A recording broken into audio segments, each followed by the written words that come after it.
Students, subscribe and press the bell icon to never miss a video from 2IITians.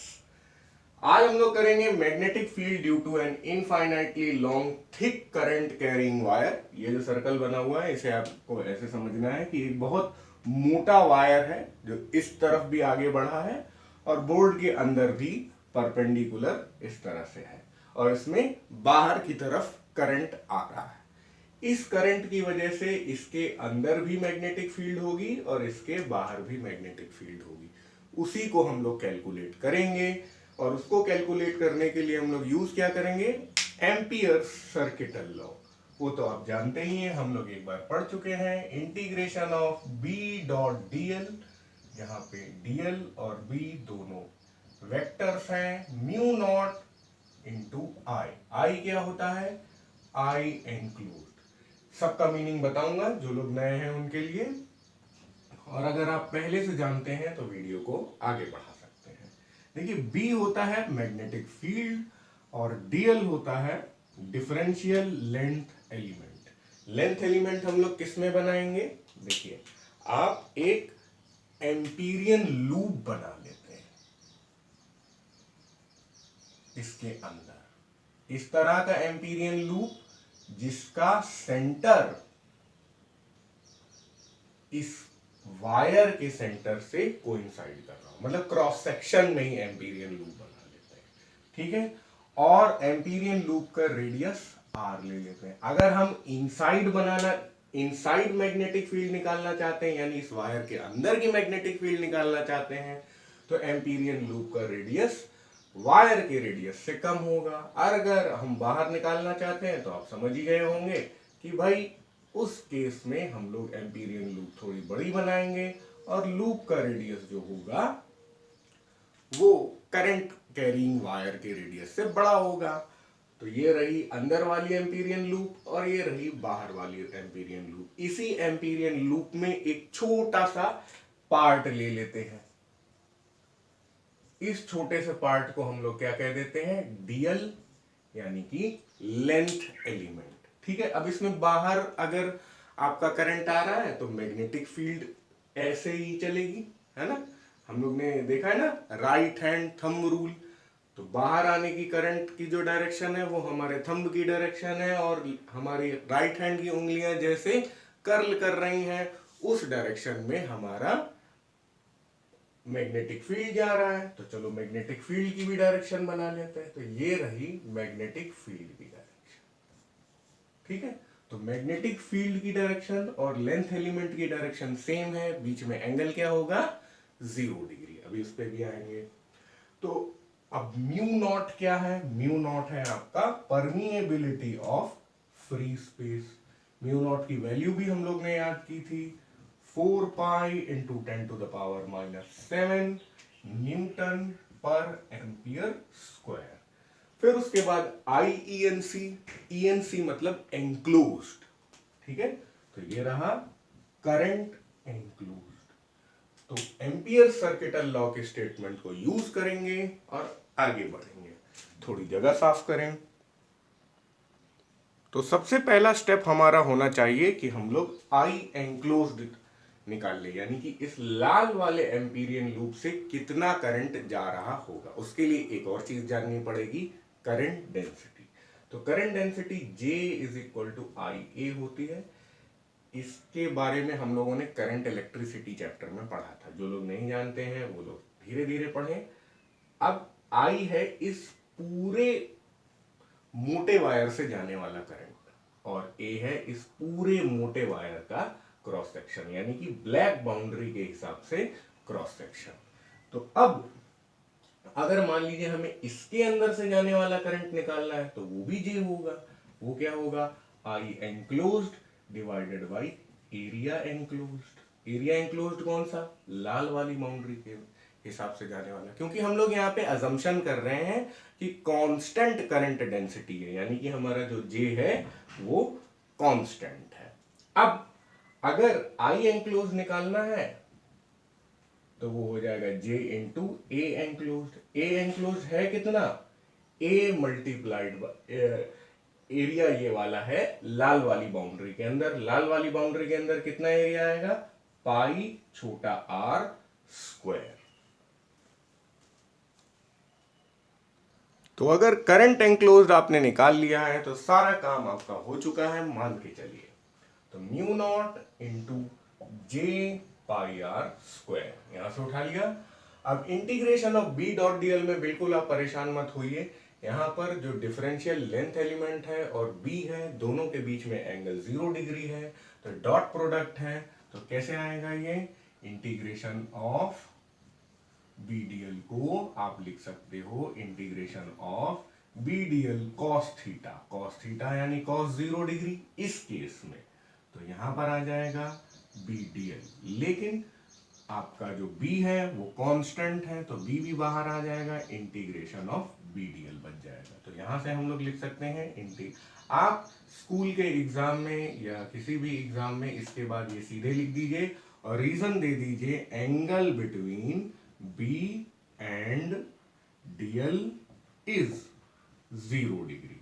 बस इतना आप लिख दीजिए तो आप ये भी लिखने से बच जाएंगे, ठीक है। एंड b इज कांस्टेंट, है ना। अब इंटीग्रेशन ऑफ डीएल क्या हो जाएगा, ये छोटे से लेंथ एलिमेंट को इंटीग्रेट कर देंगे, सबको जोड़ दें, तो ये क्या हो जाएगा, एम्पीरियन लूप का सरकमफेरेंस आ जाएगा। एम्पीरियन लूप का सरकमफेरेंस भी क्या है, 2 पाई आर। तो बस काम हो गया अपना, यहां से आर और आर कैंसल हो गया, पाई और पाई कैंसल हो गया, बचा क्या, b is equal to 1/2 mu not J R. तो ये एक तरीके से अपनी हो गई magnetic field inside the wire. इसको एक और तरीके से आप लिख सकते हो, कुछ बुक्स में क्या होगा कि जे नहीं वो लोग मेंशन करेंगे, आई और ए के हिसाब से मेंशन करेंगे, यानी कि टोटल करंट और total area of cross section के हिसाब से। तो वो भी कोई मुश्किल काम नहीं है। b आ जाएगा 1/2 म्यू नॉट इंटू जे की जगह आप i रख दो और a की जगह आपको पूरा एरिया रखना पड़ेगा, पाई आर स्क्वायर, और यहाँ पे आ जाएगा r। थोड़ा सुंदरीकरण कर लेते हैं इसी चीज का, तो ये आ जाएगा mu naught upon 4 pi multiplied by 2i divide by capital R square, और ये है छोटा r। तो पूरी मैग्नेटिक फील्ड जो है सिर्फ एक ही चीज पे डिपेंड कर रही है, r जो कि वेरिएबल है, यानी कि रेडियस बड़ा छोटा होगा तो हमारी मैग्नेटिक फील्ड अलग अलग पॉइंट पे हम कैलकुलेट कर लेंगे, है ना। और म्यू नॉट अपॉन 4 पाई कांस्टेंट है जिसकी वैल्यू 10 टू द पावर -7 है, 2 तो कांस्टेंट है ही, आई करंट उससे जा रहा है वो भी कांस्टेंट है, रेडियस ऑफ द वायर, वो वायर हमने चूज किया है वो भी कांस्टेंट है। यहां से आप बोल सकते हैं क्या, B inside is directly proportional to R। अब आते हैं बाहर की मैग्नेटिक फील्ड पे, यहाँ पे भी सेम काम करेंगे, इस बार स्पीड थोड़ी सी हम लोग बढ़ा सकते हैं। Integration of B dot dl is equal to mu not I enclosed, ये तो रहेगा ही। इसके बाद अब आप क्या कर सकते हैं, इस बार एम्पीरियन लूप अपना बड़ा हो गया है, यहां से लेके ये सारे स्टेप तो सेम होंगे। B डीएल आप लिख सकते हैं, B बाहर आ गया, डीएल अंदर आ गया। उसके बाद करंट एंक्लोज्ड यहाँ पे कितना होगा यार, यहाँ तो पूरा ही करंट एंक्लोज हो गया है, यानी कि पूरा आई यहाँ पे हम लोग ने इंक्लूड कर लिया है। तो आप लिख सकते हैं आई एंक्लोज्ड इज इक्वल टू जे ए के ही बराबर लिख सकते हैं, पूरा पूरा एरिया ले सकते हो आप, लेना ही पड़ेगा। अब इसके बाद b into 2 pi r mu not, J क्या था, जे कुछ नहीं था, ए क्या था, ए लिख सकते हो आप, ए क्या लिखोगे, पूरा एरिया, है ना, तो कैपिटल आर लिखेंगे, लेकिन इस करंट के ही अंदर का एरिया लेना पड़ेगा, करंट कैरिंग वायर के अंदर का ही एरिया लेना पड़ेगा। तो पाई कैपिटल आर स्क्वायर, पाई पाई गया कट, यहां से आपका आंसर आ गया 1/2 mu not J are square into 1/r, है ना। फिर से यहां पर j की जगह हम लोग लिख सकते हैं i divided by pi R square, जैसे यहां लिखा था ना j की जगह i बाई a, a की जगह पाई आर स्क्वायर, जहां आर कैपिटल होगा, वो काम भी कर लेते हैं। तो ये फिर आ जाएगा b is equal to mu naught upon 4 pi, हमेशा की तरह म्यू नॉट अपॉन 4 पाई की क्योंकि फिक्स वैल्यू होती है, तो हम 4 पाई लाना चाहते हैं, इसीलिए 2/2 मल्टीप्लाई की और डिवाइड किया हम लोगों ने, 2 से मल्टीप्लाई किया और रेड वाले 2 से ही डिवाइड कर दिया ताकि म्यू नॉट और 4 पाई एक साथ आ जाए। अब यहाँ पर ये 2 इसके साथ चला जाएगा, 2i, आर स्क्वायर कैंसल हो जाएगा, है ना, और ये आ जाएगा डिवाइडेड बाई आर। तो इधर से आप ये डिड्यूस कर सकते हैं कि जो हमारी मैग्नेटिक फील्ड आउटसाइड है, जैसे यहाँ B inside was proportional to r, directly proportional to r, यहाँ B outside is directly proportional to 1/r, यानी कि ये आर से इनवर्सली प्रोपोर्शनल है। तो अब हम लोग ग्राफ बनाने लायक भी हो गए हैं यहाँ पर, क्योंकि इनसाइड में directly proportional to R, R is equal to 0 रख दो तो ये 0 हो जाएगी मैग्नेटिक फील्ड, यानी 0,0 तो हमारा सेटिस्फाई हो रहा है। फिर R is equal to capital R रख दो तो यहाँ पे क्या हो जाएगा, 2i, और आर स्क्वायर से एक आर कैंसल हो जाएगा, तो मैक्सिमम जो मैग्नेटिक फील्ड हमारी आ जाएगी वो हो जाएगी म्यू नॉट अपॉन 4 पाई